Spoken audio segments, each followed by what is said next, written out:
Imagine a time when Japan was completely closed off from the outside world. A time when no foreign ships could dock, no missionaries could spread their beliefs, and no outsiders were allowed to set foot on Japanese soil. Sounds like something out of a history book, right? But this wasn't just some chapter in the past. Japan lived in isolation for over 200 years. So how did a country as advanced as Japan decide to shut its doors to the entire world? And what happened during that period of complete isolation? Today we're diving deep into the fascinating story of Japan's self-imposed lockdown, a mystery that lasted centuries and changed the course of history. Stick around as we unravel why Japan made this drastic move, how it impacted the country, and what it meant for the world. Japan's history of isolation began in the early 17th century, during the Edo period. Before this, Japan had some contact with the outside world, mostly with China and Korea. However, by the early 1500s, European nations like Portugal and Spain had begun to trade and spread Christianity throughout Asia, including Japan. It was during this time that Japan's shogunate, the military government, started to take control of foreign interactions. In 1543, Portuguese traders and missionaries arrived on Japan's southern island of Tanegashima. They introduced firearms, European-style trading, and Christianity. This period of engagement led to the rise of a small Christian community in Japan. At its peak, around 300,000 Japanese people converted to Christianity. But this also raised concerns among Japan's political leaders. Christianity was seen as a threat to the traditional social order, and growing foreign influence was feared to be destabilizing. The turning point came in the early 1600s. In 1600, the Battle of Sekigahara solidified Tokugawa Ieyasu's rise to power.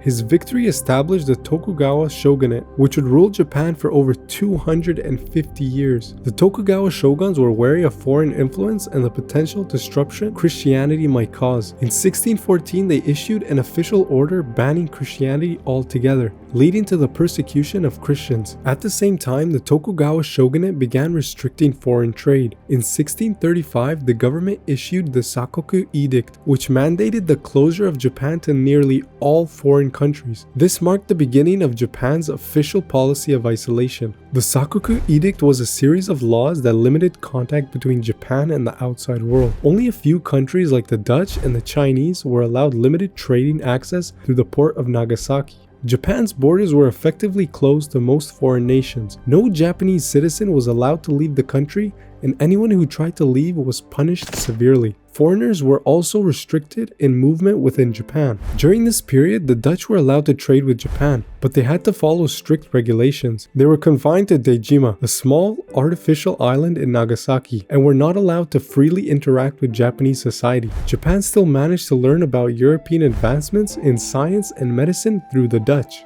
But why did Japan decide to isolate itself? There were several key reasons. First, the Tokugawa shogunate was determined to maintain social stability. Japan had experienced upheaval during the Senkoku period, a time of constant war between competing factions. The shogunate wanted to ensure that the country did not fall into chaos again, and they feared that foreign influences, especially the spread of Christianity, could disrupt the existing social and political order. Additionally, there was a fear of colonialism. European powers such as Spain and Portugal had colonized large parts of the world, and Japan wanted to avoid becoming the next target. The shogunate also feared that foreign powers might try to take control of Japan, as they had done in other parts of Asia. During Japan's period of isolation, the country underwent significant internal development. The Edo period is considered a time of peace, stability, and cultural flourishing. The samurai class, which had once fought in constant wars, found new roles as administrators. Art, literature, and theater flourished, with the development of the ukiyo-e woodblock prints and the kabuki theater. The Edo period was also a time of economic growth and urbanization,